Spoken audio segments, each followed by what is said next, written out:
All right, welcome everyone to episode 10 of the Phoenix Report. I'm Jack Connor. My guest today is sort of related to the guest in my last episode. Episode 9, I obviously interviewed Ryan from Vertebraker. And my guest today is a guy who was a friend of Ryan's for many years. In fact, that's actually how I ended up meeting this guy.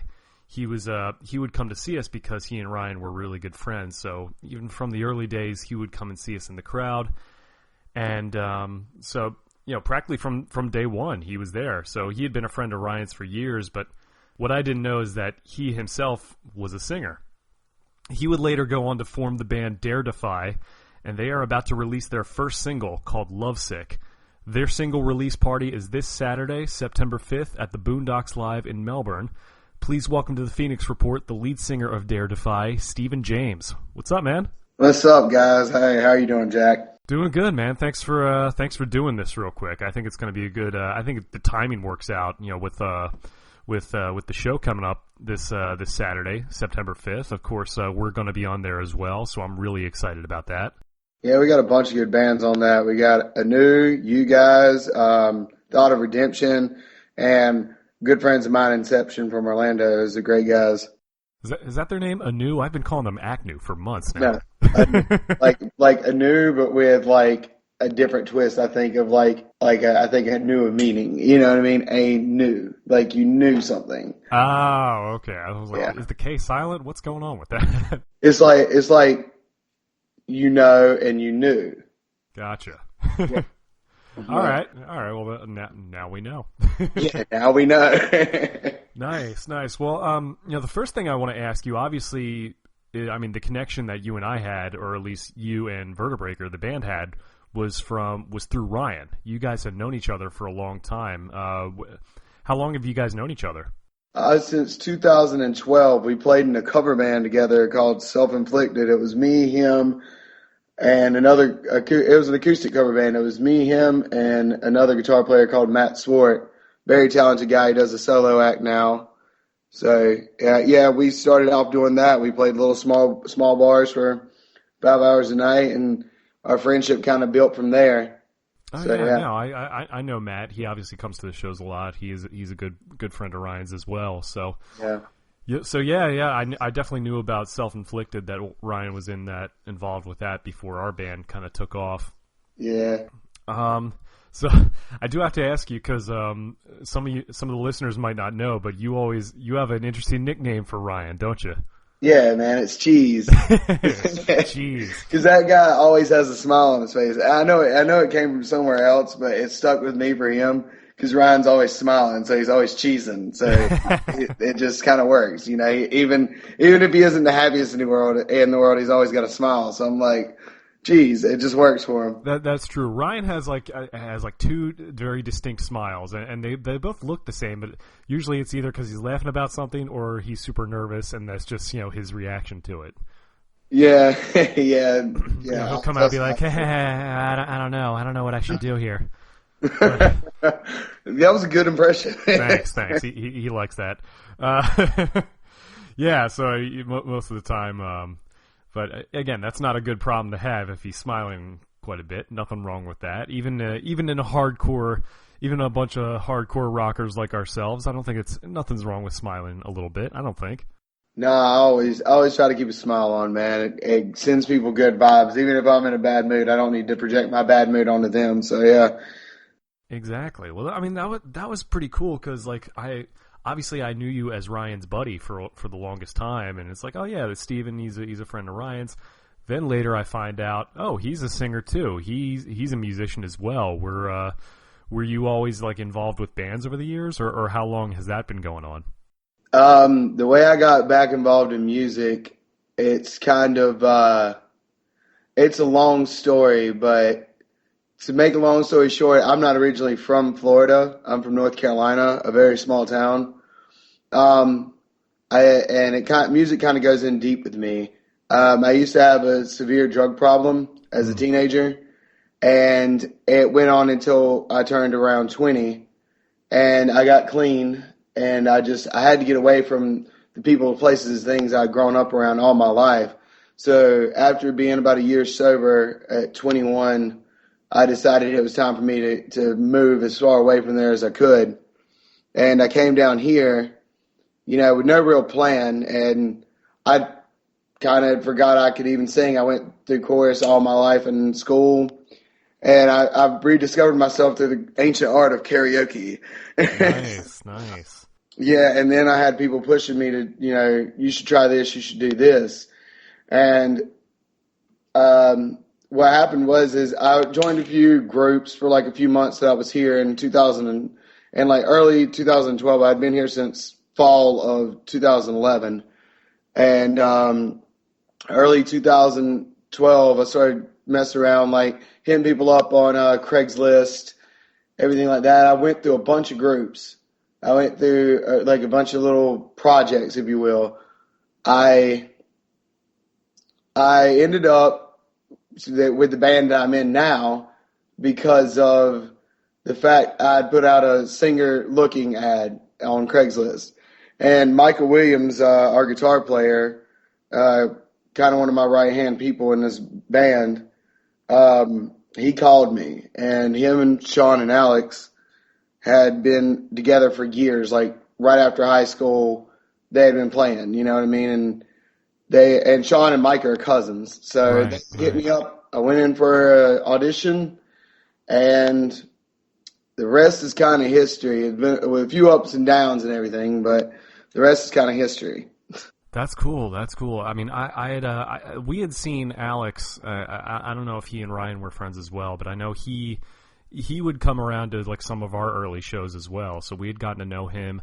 I to this day, I actually haven't met Micah and Sean personally yet, but I had actually heard of them for a while because when I first moved to Melbourne, I had met their Uncle Howard for a little bit, and he had told me about them, and so that was like when I was going around looking for guys to form a band with. So that's just kind of crazy how small of a town Melbourne is sometimes, but that's awesome. So going back to when you lived up in North Carolina, though, like as a teenager, was being in a band, was that something that you had done before that? I mean, I know, obviously you went through some personal stuff up there that you had to get away. Yeah, the whole thing about, and I love my hometown. And if you're asking if I was involved in any like original music groups or anything like that, not really, because there's not really many people there that are interested in learning anything. They're interested in like learning trades and stuff like that and getting their careers and all that. But as for music, like I said, I love where I'm from, but it's not as culturized as most places in the world, because you got to figure that's a very southern town. Right. So not a lot of musicians there in your hometown? No, there's maybe a couple of beach music bands, and I don't know if people know what beach music is, but it's predominantly around the Carolina area, Carolina and Virginia area. Where in North Carolina are you from originally? I'm not being racist when I say this name, but it is called Whiteville. That is the name of the town. Well, that in itself isn't. I mean, that in itself isn't racist, but that's just the name of the town. So it sounds pretty bad when you have an accent like me, and they're like, "Where are you from?" And I'm like, "Whiteville." They're like, "Oh." Well, I mean, at least it's not Whites Onlyville. So I mean, you got yeah, but no, I'm from Whiteville. It's a very, very small town on the southeast, towards the coast of North Carolina. It's really small. It's about 7 miles long. Titusville, I'll give it to you like this. Titusville, Florida is bigger than my hometown. Okay, so yeah, I gotcha. Yes. That makes sense. Growing up, were you always like a fan of rock music? Did you have any like aspirations to like, yeah, I'd love to be a rock star. I'd love to be in a band one day. Was that something you thought of early on, or did that come later? Yes. I frequented concerts as a teenager. It was always something that I dreamed of, but I never really had the hopes or the thought that it could happen, because I didn't personally think I had what it took. I didn't even know I could sing that well, and I still don't think I could sing that well. But it was always something I dreamed of achieving. It's always been something I always felt was out of reach. And now how the days are going these days, it doesn't feel so out of reach, and it's kind of breathtaking. I guess that would be the word to say of how things go. You know, what I mean, how funny things turn out. It is, and that does sound like an interesting story. And obviously, obviously, it's a very personal thing that you went through, and I'm very glad that you're sober now and you got clean. But it's funny how people attribute musicians and being in a band to like, oh, those guys must be on drugs. And certainly there are a lot of musicians who are on drugs, but it almost seems like you used music as like a release, as a way to almost channel that energy, and sort of like as an emotional release. As part of getting clean, you kind of focused more on music. And would you say that helped, in terms of in that process? Most definitely. It basically, music helped me find who I was before the drugs. I kind of lost myself for a long time. For a good 4 or 5 years, I didn't listen to rock music. Like I ended up, and there's no hate against it. I listened to rap a lot, and I became someone who wasn't me, who I've never been. And I grew up on the Eagles. I grew up on really classic rock, like Johnny Cash. Everyone says Johnny Cash country is actually rock and roll. He kind of did both. Yeah, he kind of did southern rock. Right. I grew up on Leonard Skinner, stuff like that, and I lost my way, and I ended up moving on to different groups like Puddle of Mud, Stone Sour, Slipknot, so on and so forth, up until what I listen to this day. But music definitely did help me get over, get over my past and help me move forward to a better future. I hate when people get mad at people saying this. I've heard of people being mad. Music literally saved my life, is what it did. It gave me a new purpose in life, and it's fulfilled everything that I've ever wanted it to, that I've ever wanted to be filled. It's filled every void, and it's made my life so much better. And the thing about the musicians and drugs, that I think we can thank our great forefathers of the 80s rock stars and 70s rock stars for that one. So, like they certainly kind of taught us, like, the consequences of that. Like you sort of, you could say that a lot of us have learned from their past mistakes, you could say. Yeah. Where most musicians these days, it's funny, they're no Motley Crue, they're no, Guns N' Roses. They don't party every night in trash hotel rooms. If we get a hotel room these days, we feel like gods. It's just like, okay, we're gonna leave this place really nice, so they'll have us back. Right. But unfortunately, not everybody. Some of these guys never learn, and but I think certainly having been through what you've been through, certainly it sounds like you kind of went through that dark period and came out on the other side, which a lot of guys aren't that lucky. So I mean, it's really a good thing that you managed to pull through. Yeah, I like to put it as this: I lived like a rock star before I actually became a musician, because I'm not a rock star now, and it's going to be a long time. It'll have to be like maybe 6 or 7 platinum records later, if God willing, that happens. Right. Before I'll ever feel like a rock star, because I'll always feel just like who I am. You know what I mean? It's just, I'll still be the goofball who is used to working 9 to 5. You know what I mean? Right. It's funny. A buddy of mine asked me the other day, he's like, "Hey man, what's it like to be a rock star?" And I'm like, I don't think I've achieved rock star status yet, man. Like, I'm just a guy in a band. Like, I sing in a rock band. That's close. Yeah. I don't know. It's like, and it's kind of funny to me how people automatically assume because we play in bands that we're automatically rock stars. You know what I mean?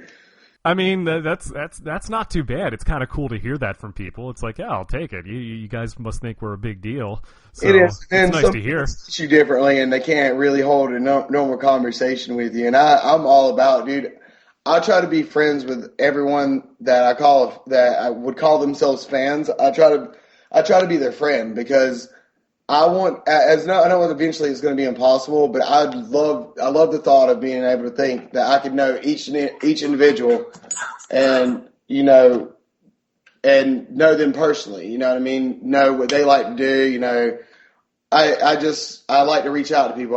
I'm a real people person. I really like people. No, I know exactly what you mean because, I mean, that's the cool thing about, being in bands and being in the scenes. Like, I mean, I know me personally, I've gotten to meet so many interesting people over the years. I mean, including yourself, as far as like, I mean, yeah, you kind of meet some people who aren't so nice over the years, but for the most part, you get to meet people and hear their stories and kind of get to know each other and bond with other people in that way, really form a community. And I think that's what music should do.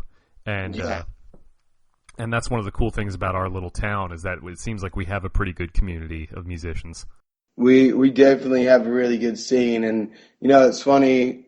I tell you something else that's funny to me is to hear a bunch of these people say, oh, the scene's dead here. There's nothing. And I'm like, have you even looked? Do you even go to local shows? Do you take the time? If it's not a national act, do you take the time to go see? Our scene's far from dead from every genre, from the heaviest of death metal to, the lightest of acoustic to the reggae to even the pop. There's a couple of pop bands around here. Yeah. There's no dead genre here. Yeah, no, I agree, and that's, I mean, ever since I moved to Melbourne in 2012, I was blown away by just, I mean, it seems like everyone kind of knew each other and everyone seemed to get along pretty well. I mean, they seem to, as far as I can tell, and it seems like everyone's kind of in each other's corner, and so it's certainly a far cry from where I came from before. So. What was it about Melbourne? I mean, obviously you were looking to move away and start fresh somewhere. You were looking at Florida. What was it about Melbourne that made you come down there? I actually didn't start off in Melbourne. There's another twist here. I started off in Merritt Island, and I had a very good friend at the time who was living here named Les Almond, and his cousin happens to be the lead singer of Breathing Theory, his cousin Corey Britt. Oh, okay. Yeah, who you're very familiar with, and I'm very familiar with. Oh, yeah. A very, very good rock band from out of here. Oh, yes. But Les knew what I was going through and knew that I wanted to get out of there. So it's kind of funny. Les called me like a couple of months before I actually moved, and he was like, oh, man, you need to come down to Florida. You need to, see somewhere else besides home. Because me and Les are from the same hometown. He's like, you need to get out of there. You need to see somewhere else besides home. And you need to experience things. And he goes, maybe you can try music out again. And I was like, because me and Les used to, just joke, not joke around. I'm trying to not use profanity. Me and him used to mess around with acoustic guitar and, cover songs sitting on my front porch, at some of the parties I used to throw, at some parties we used to go to. We used to sing a lot of Stain and stuff like that. And I guess he's one of the few people that recognized I had a voice before I recognized I had a voice. And, so I come down here and, let me restart that over. I called Les back a couple of months later and I said, I think I'm coming to Florida. He goes, oh, really? When are you going to come? And I was like, I'm coming tonight. And he was like, whoa. I was like, no, I'm seriously coming tonight. Because I was just fed up with the small town, knowing everybody. And because if you ever think Melbourne is small or Titusville or any place in Florida is small, I got news for you. Right.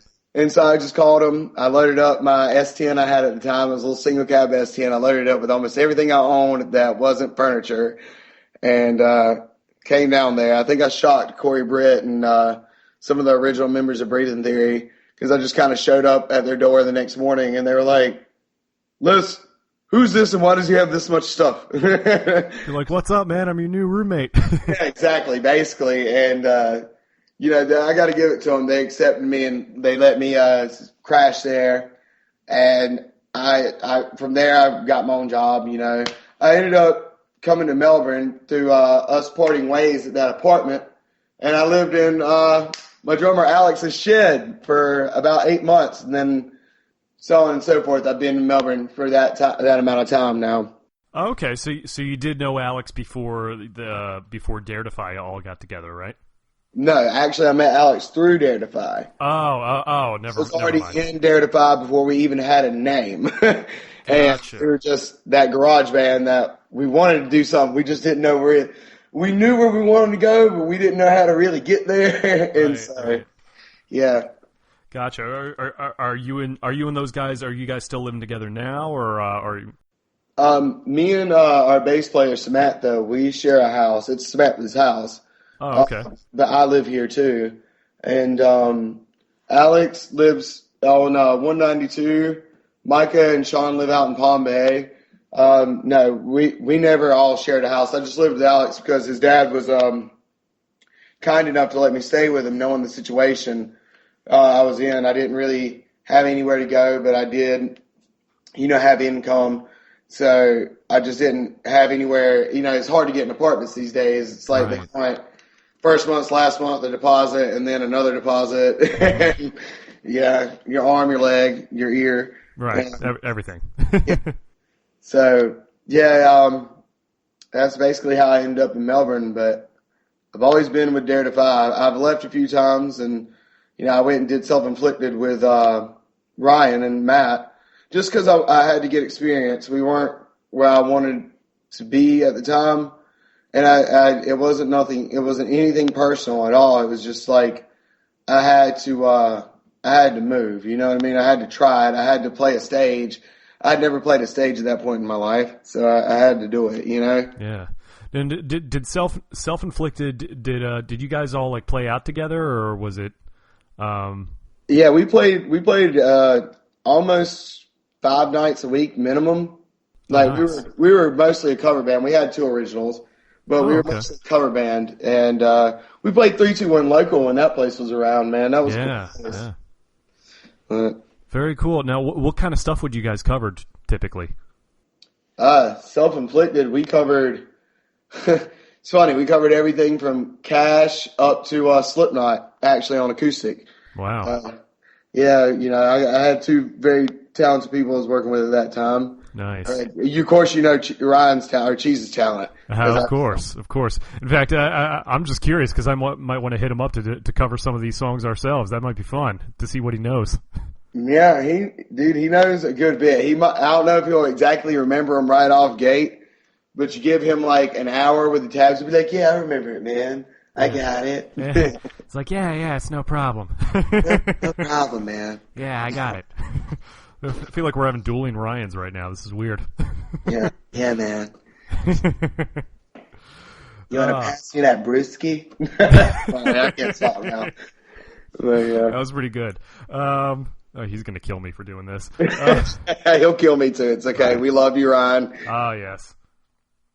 So that must have been cool doing all those covers. Do you think that like kind of helped you sort of find your voice a little bit in terms of like your own style?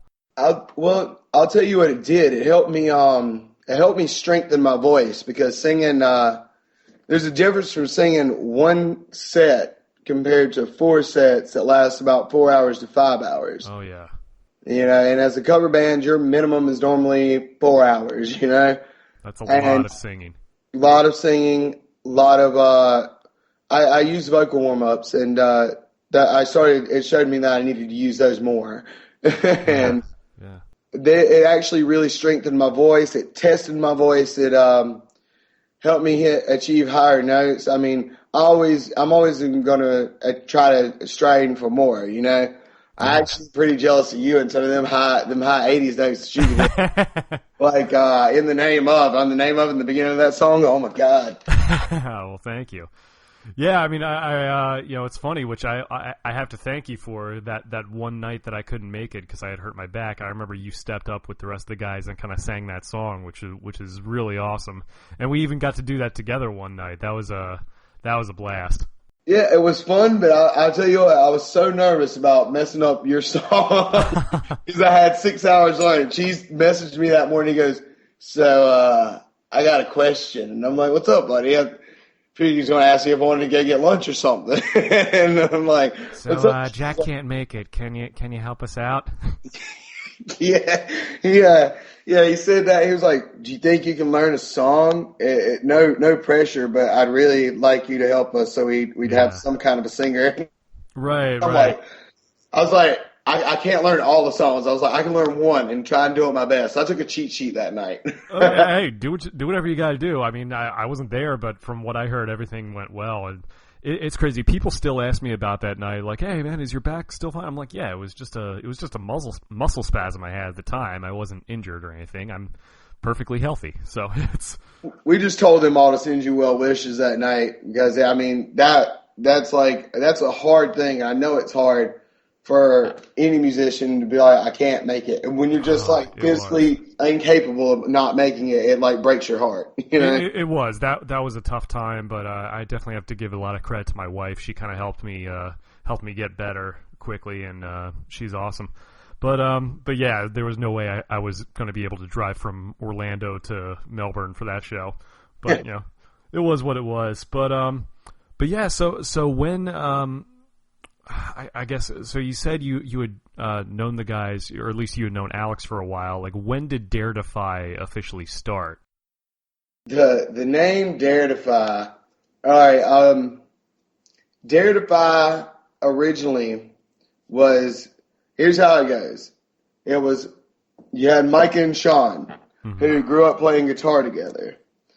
These guys, grew up playing guitar together. Sean's a little bit older than Micah. He's about 2 years older than Micah, I do believe. Yeah. And they're cousins, and so of course they knew each other. Sean played guitar first. Sean taught Micah.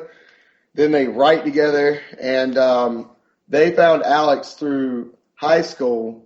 Mike and Alex went to the same high school, which was Mel High, and but they didn't start playing together until right after high school. If my memory serves me correct, I might be wrong, and they might bludgeon me for this. No, that's okay. They met, and they played for. I was 22. They played for probably about 3 or 4 years before I even came along, because me and Alex aren't. I think there's only a year difference between me and Alex. Me and Micah are the same age, and Sean's the oldest, and so they played for about 3 or 4 years, and then here I come on Craigslist, and Micah gives me a call, brings me in for an audition, and there I am.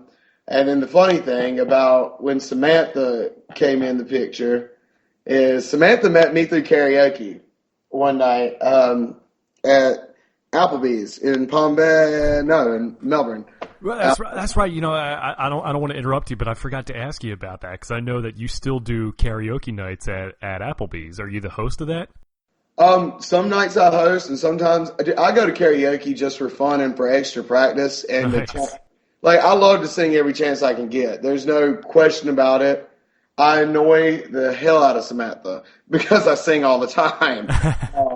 She's just like, God, I just wish you would shut up. Do you have like a particular go-to song that you like constantly do that she's sick of or something? No, she gets sick of me working on different songs without the music, because I'll hear the music in my head, and then it's something I'm working on to bring to practice. There's one song that I'm going to throw out there that we've been testing the waters with. It's called Gemini, and it's been driving her particularly crazy lately, because I get the chorus stuck in my head and I'll sing it. And, it drives her insane. She's like, I'm so sick of that song already, and it's not done. I'm just like, sorry. Nice. Yeah. But yeah, getting back to what you said, so you had met Samantha through going to karaoke? Yeah, at Applebee's. And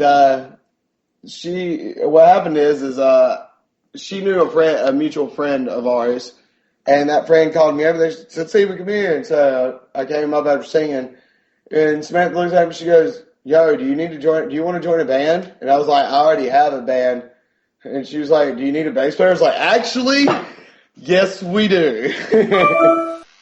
So she was trying to get something going as well at the same time you were? Well, she was. I think that she might have been like working in a project or in talks with a project with somebody, you know. Mm-hmm. And I think she was trying to hurry it along and try and find a singer. I think they were lacking a singer and possibly a drummer. I can't remember. It's been almost 2 years now, almost. Gotcha. Coming close to it, anyways. So yeah, so me and Sam stepped outside and talked. And I set her up an audition. She came in. Everyone loved her. They loved her personality. They loved how she handled herself. She's not. I got to give it to Sam. Samantha is one strong-willed girl with an ironclad way of thinking. She's very smart, very on point, and she does her part all through and through. Like being in a band with somebody, she's a great person to have, and I'm very thankful for her. Very thankful for everyone for their own individual reasons, but me and Sam are really close friends, just as me and Alex, all of us we're basically family. That's awesome. Yeah, but it's funny how that worked, and eventually how Dare Defy came to be, the name came from Sean, our guitar player. Him and his girlfriend, fiance,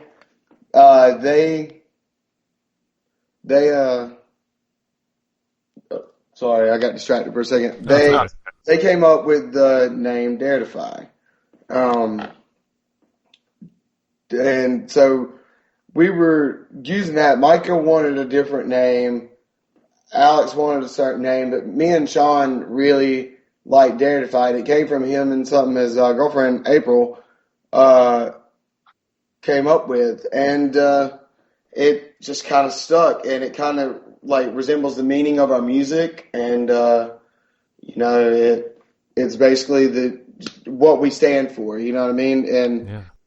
Everyone always thinks there's a 2 in there, and I'm like, there's no need for a 2. It's just Dare Defy. Yeah, it's not Dare to Defy. Yeah, I mean, if you dare defy, you are daring to defy anyways. So it's a good name. I mean, it's catchy. I think it sounds a lot better than Dare to Defy. You know, it's so many 3-word bands. I like the 2 words. I think it works. Yeah. So thanks, April, for that. So, here all this time, I thought you guys were like still relatively new on the scene. You guys have been together for probably been together as long as Vertebreaker has, if not longer. We've actually been together longer. It's thing is we hit the scene way later than everybody, because there's one thing I will credit to my guitar player Micah, and he's very smart about this. He's a very almost a perfectionist. You know, he's very picky about how we sound, about how, we'd come out and be. So Micah kept us in the garage until everything was basically perfect, till we had everything figured out almost, and it's probably a lot to do with me and Alex pushing and Samantha pushing to get this going. You know what I mean? We were playing our first show last August 23rd with Breathing Theory in Titusville, and wow. So that's been a year now. I remember that show. Yeah. We actually almost ended up playing that show with you. Yeah, I know. I actually asked because the way it came about is David Marfett plays for Breathing Theory now, and I loaned him my PA one time, and I was like, all right, if I loan you my PA, I need a favor. And David was like, all right, I'll do a favor for you.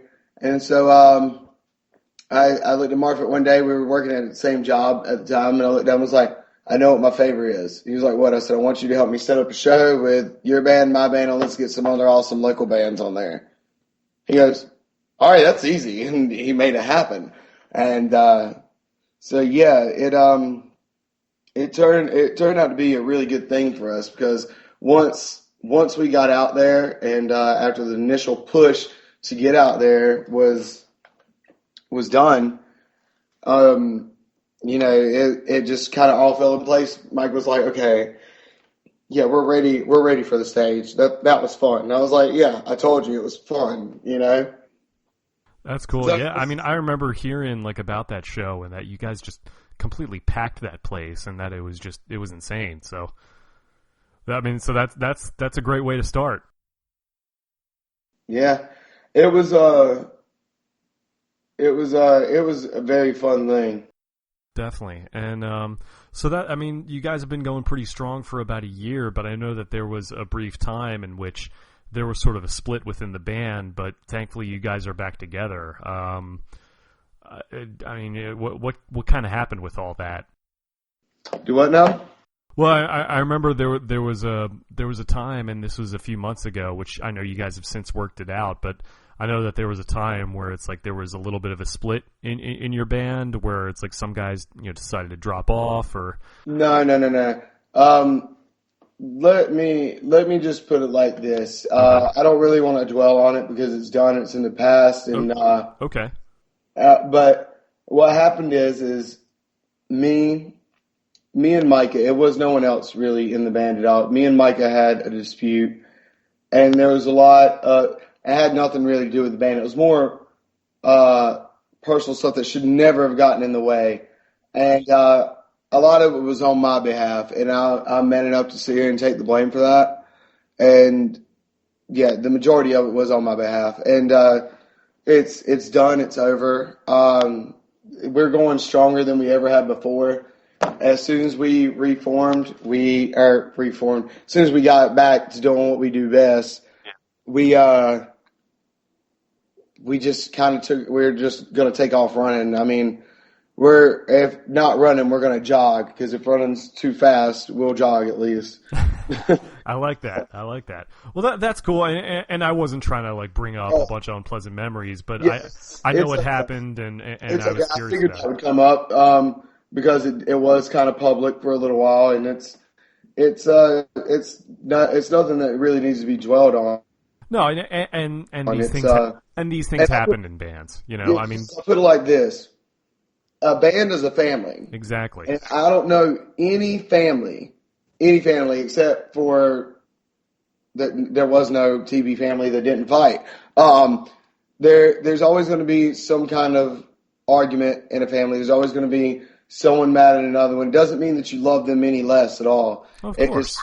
You get mad, people do things that they shouldn't do, and things get said, things get done, and that's just the way of life. If you love anybody and anything, you're gonna disagree with them at some point because you want to see your way out of your love for them, you know what I mean? And they're gonna see their way out of their love, you know what I mean, for you too. I mean, it's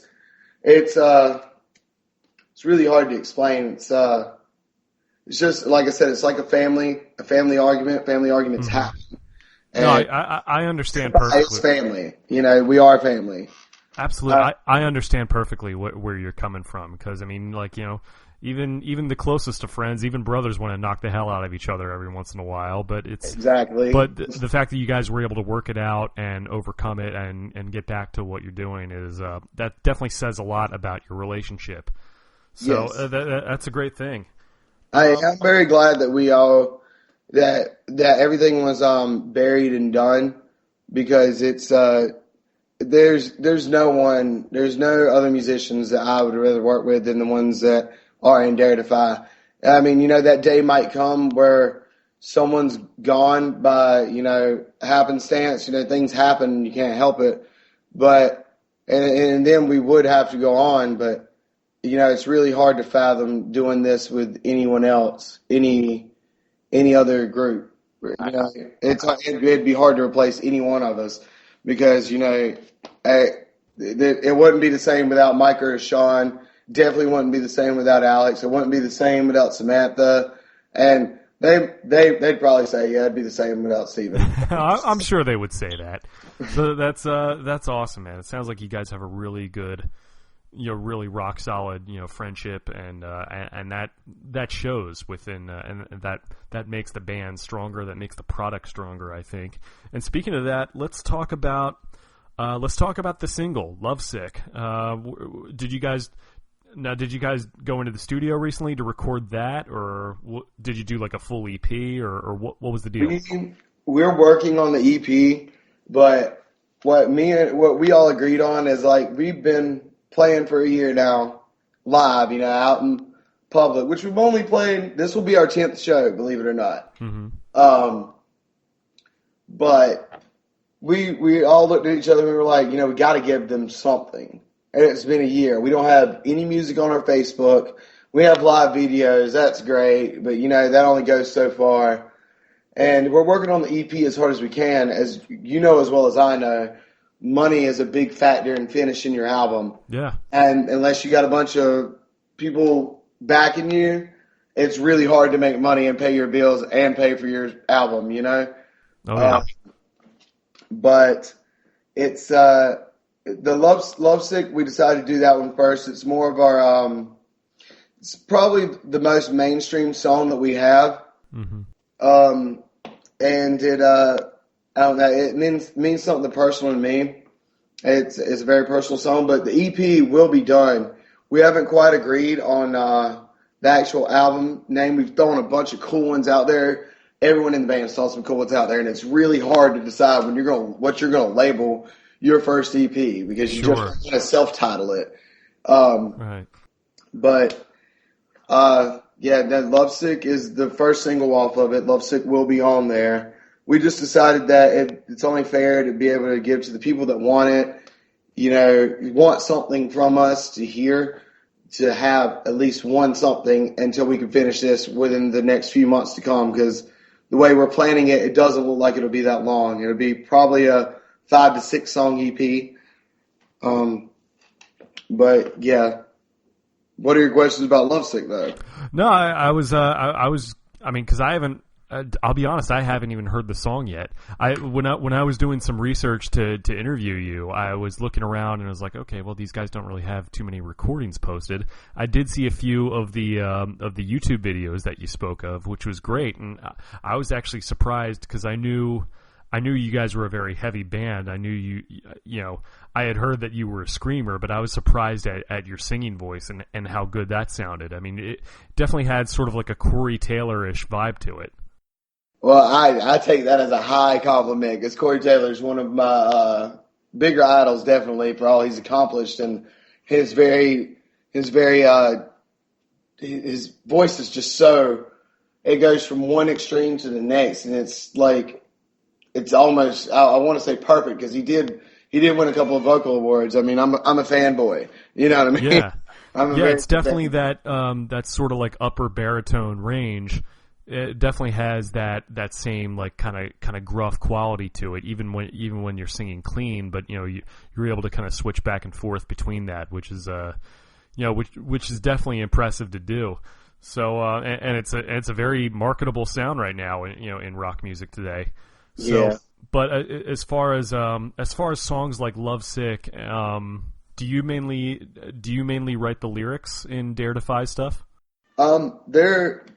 I think there's maybe 2 songs that I didn't write any of the lyrics, and I think one song Sean wrote the lyrics to. And I don't want to say the names because I don't want to get them confused. Mm-hmm. And then the other one Micah wrote the lyrics to, and then we all collaboratively have written some. Like for these words, I know that we all collaboratively threw in on that. Oh, that's cool. Yeah. And I've written 2, 3 of the songs that you hear us play. Reaching In, I've written that. Lovesick, I've written that. Okay. Real Talk is what it's being called right now. Oh, nice. I wrote that one too. I like that title. That sounds actually, like me and Micah, I can't take all the credit. Micah and me sat down and worked on Real Talk too.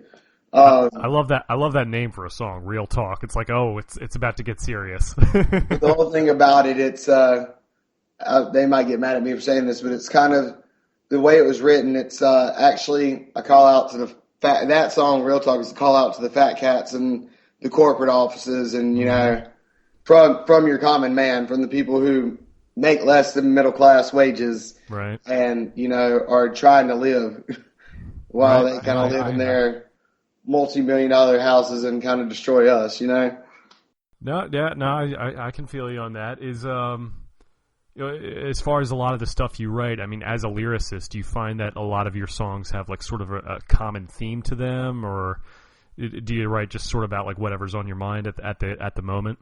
The best way I can describe my idea of writing is, I write to release and like to get stuff off my chest. I have a hard time putting in words, and like when I write about something, I don't want to complain about it the whole time. I mean, I try not to. I'll let you know what my problem is, but at the end of the song, especially ones that I've written, you'll notice that there's an answer. There's an answer for the problem. There's a cure for the disease. You know what I mean? Right. It's not all negative. Yeah. I don't believe in negativity at all. I don't believe in, oh, you should beat yourself up for this for so long. You know, even if you deserve to feel guilty, you need to forgive yourself and forgive whatever you've done to go on with your life to live healthy.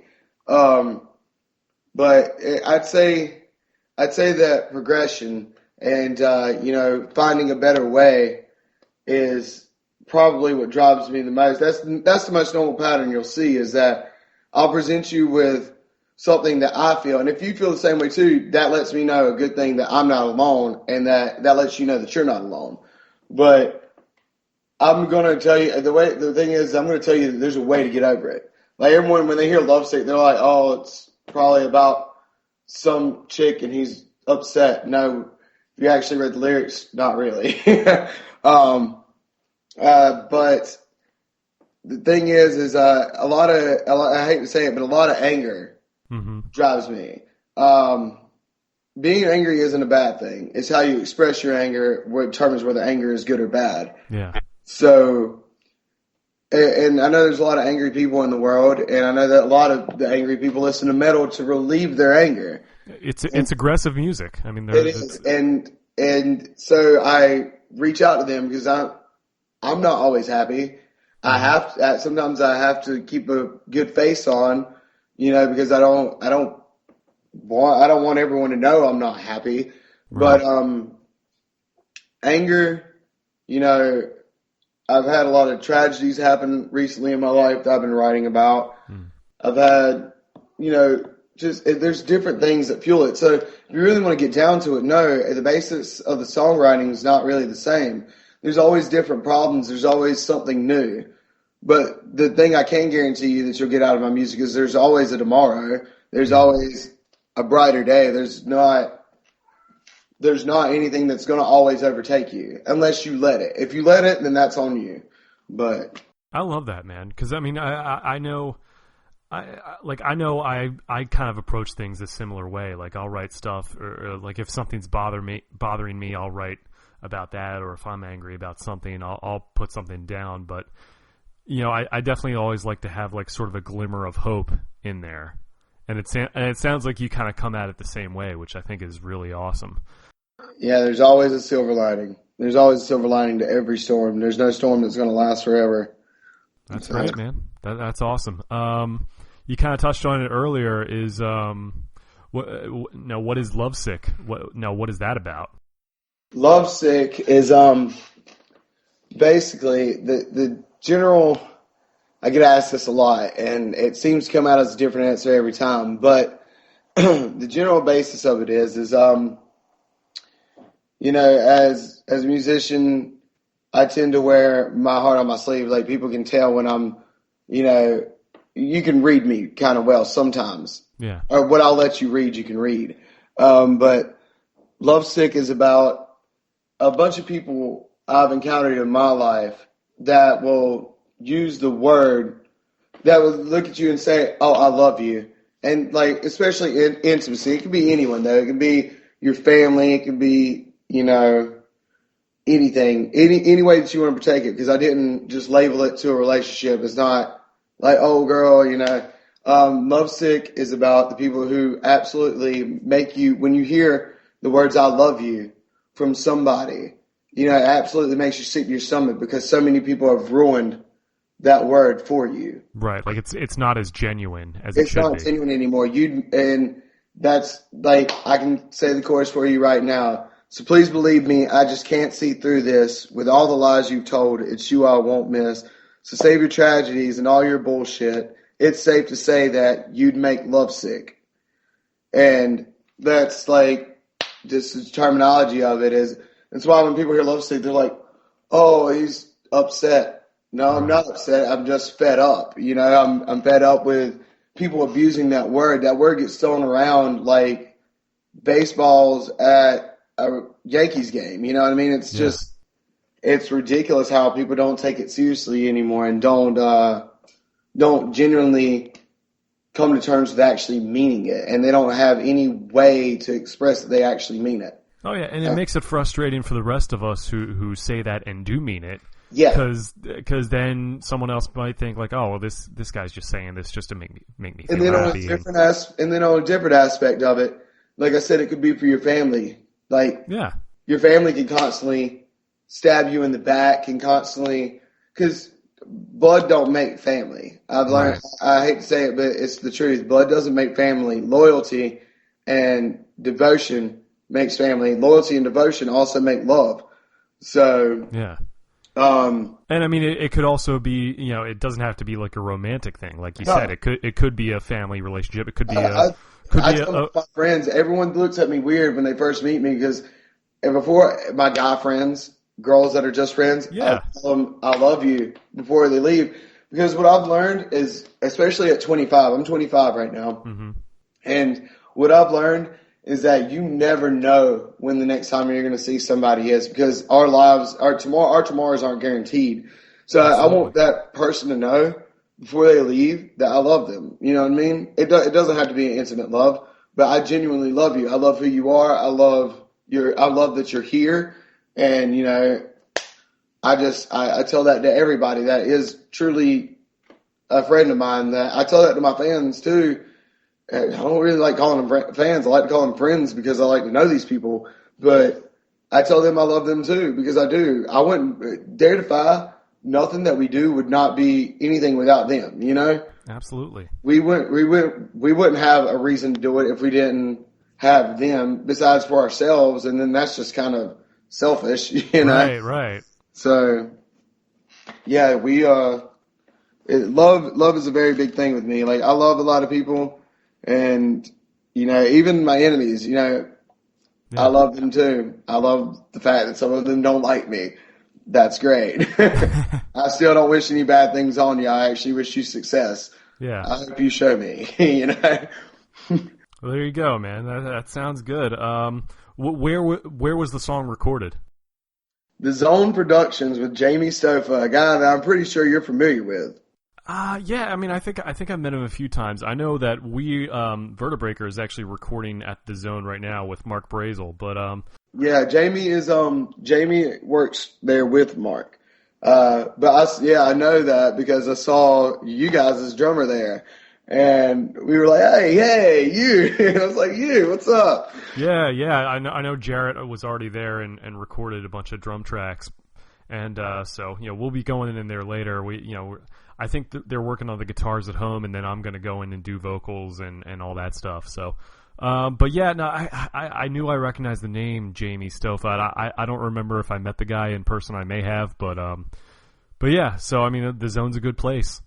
They really are, dude, and you know, they killed it on our single. Nice. I'm absolutely thrilled about what they did with our single, and I'm thrilled with everything else I've heard so far too, because we've got a couple of the tracks for other songs already recorded, and I'm very impressed with what I hear. I mean, they really do good work. But yeah, actually, the single drops tomorrow, if I'm not mistaken, on iTunes. Nice. Tomorrow on iTunes and Xbox Live and a bunch of other places on CD Baby that CD Baby sponsors. We went through them for the distribution. Nice. So, yeah. CD Baby is great, and we're recording this on Monday, August 31st. So I'm sure by the time this goes out, the single will already be out. And so I definitely can't wait to hear it. It sounds like a really cool song. I love like the meaning behind it, and I'm not just saying that. I really love it. So. Yeah, Hopefully, everyone else likes it. I'm I'm hoping for that. The rest of the band's hoping for that because it's going to give us an insight on how the rest of the EP is going to go. You know what I mean? Like, if it depends on how people feel about Lovesick, and then how they're going to feel about our other music. Because, like I said, Lovesick's more of our mainstream style songs. You know, the other ones are pretty heavy. I mean, those guys. I'll tell you what, my guitar players have got some really heavy and intricate influences, and they're really good at what they do. Oh, definitely. I've seen a few of those videos of them play, and those guys can shred, man.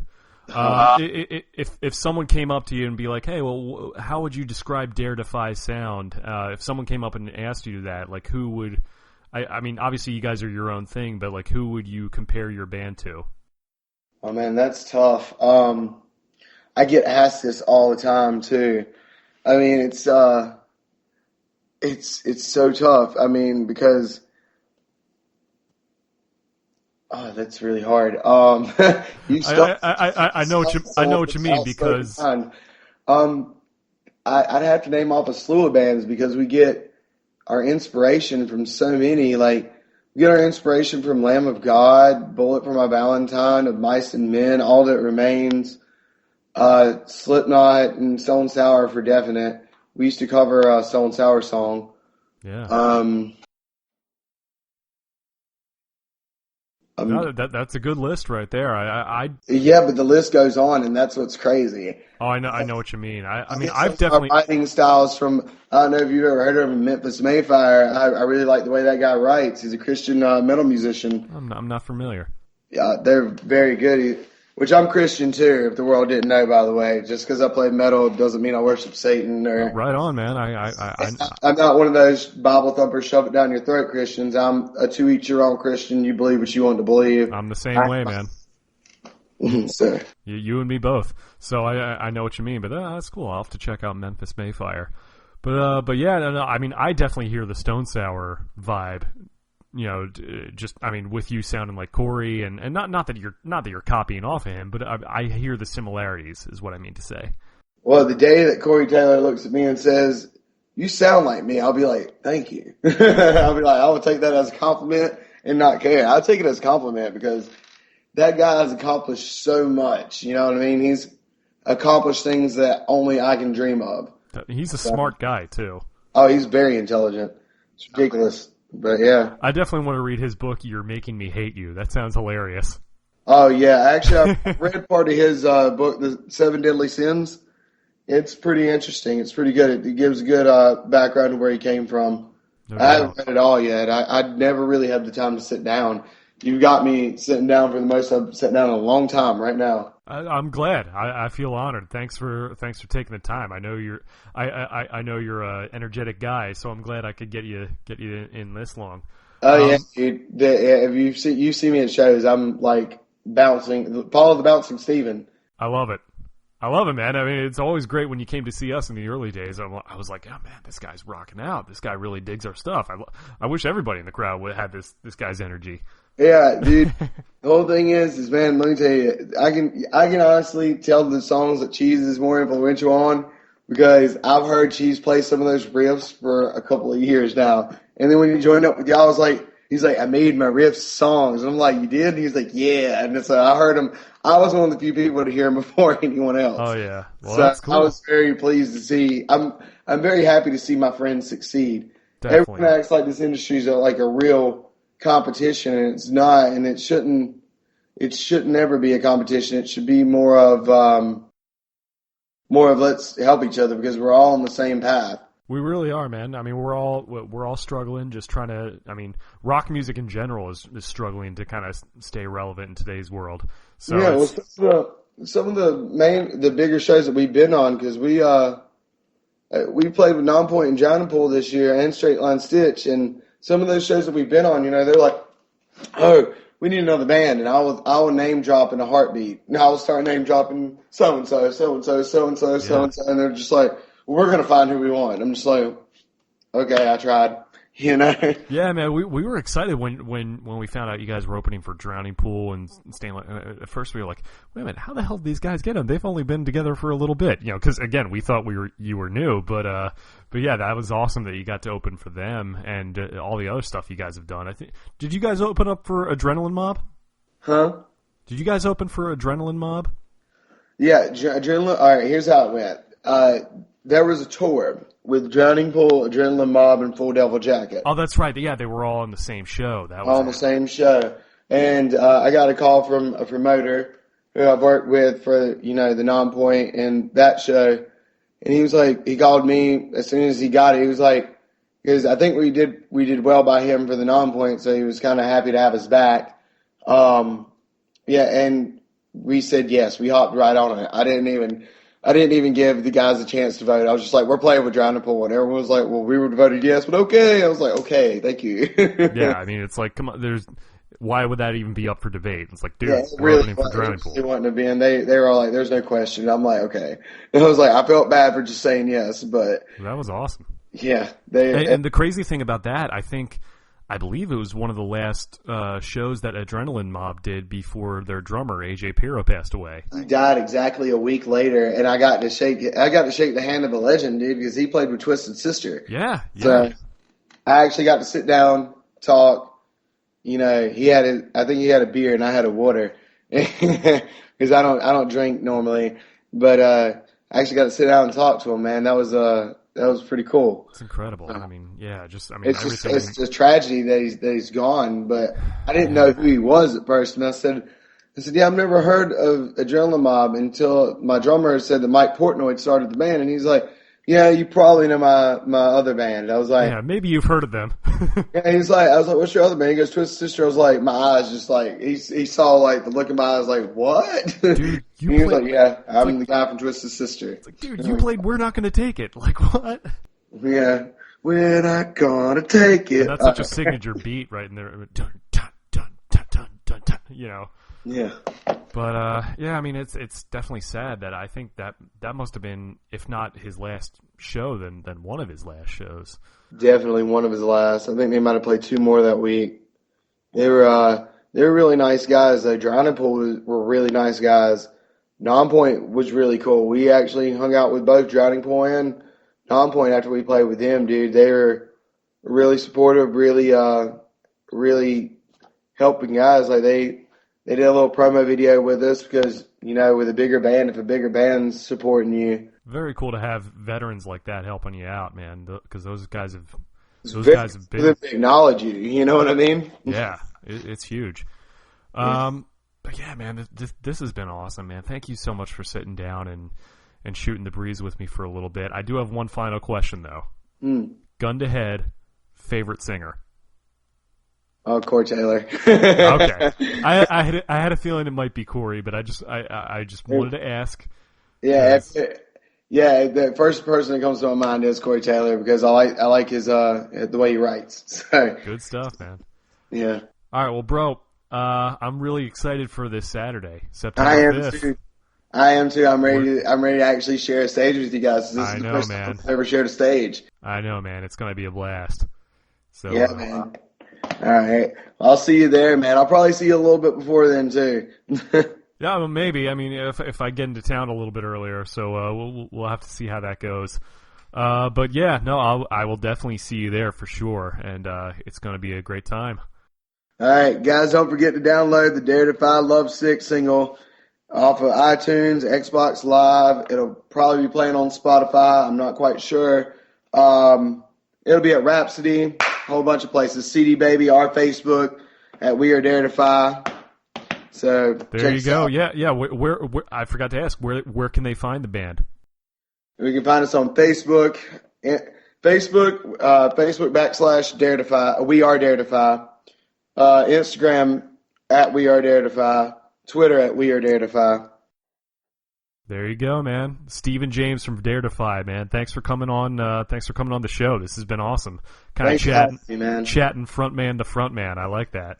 Yeah, it's pretty cool, man. I think this is your first time. Is this your first time doing this with another singer? You know what? I think so. Like, because I mean, So it's kind of weird. I've been interviewing a bunch of drummers, bunch of guitar players and bass players. So it's yeah, it's kind of nice to talk to someone else. Well, Dave from Breathing Theory, he sang for Path to Prevail. So I guess technically, yeah, he would be one of them. And he did a really good job too. Yeah, he did. He did a good job. I love that guy. I had to give it to them too. They're doing pretty big things. They're on a North American tour. I know, right? They're doing it big, so they're awesome. Good dudes. Yeah. Well, anyways, Steven, thanks for coming on, man. I appreciate it. Thanks again to Stephen James from Defy. Man, what a great guest he was. Just a really good guy, funny, fun to be around, and definitely had an interesting past. I mean, it's definitely an inspiring story to see someone who has struggled with addiction before, come back and use music as a way to overcome that, and use music to be a positive force in his life. I think that's just a great story to hear, and I'm so glad that Stephen decided to share that with all of us. Definitely come out and see us this Saturday, September 5th, at the Boondocks Live in Melbourne, Florida. It will be the single release for Dare Defy's new single, Lovesick. Vertebreaker will be there as well. We will be there supporting them. And as we mentioned earlier, we will be there with Thought of Redemption, Inception, and Anew. See, I finally pronounced that right. That's it for this episode of the Phoenix Report. Make sure you follow me on Twitter at jackxconnor. Also like me on Facebook at facebook.com/jackconnormusic. Feel free to check out the band at www.vertebreaker.net. And if you have any questions, comments, or suggestions, make sure you email me at jackconnorpodcast@gmail.com or tweet me with the hashtag Phoenix Report. As always, make sure you subscribe, leave a comment, and go back and listen to all the other episodes. Oh, and this is very exciting. We hopefully by the time this episode goes up, the Phoenix Report will be on iTunes. We are currently being hosted by the2badbrains.com, a really good podcast, and friends of mine who have graciously decided to let me use their website to host. So hopefully we should have all our episodes on iTunes, for you to subscribe if they're not there already. And I'll be uploading all the old episodes there as well. So that should be on the podcast feed. So hopefully by the time this goes out, you'll be able to listen to us on iTunes and subscribe to us that way. And of course, I'll still be posting episodes on YouTube as well. So thank you guys for listening this week. And make sure you keep tuning in, subscribe. And I look forward to hearing from you soon. Thanks, guys. Bye.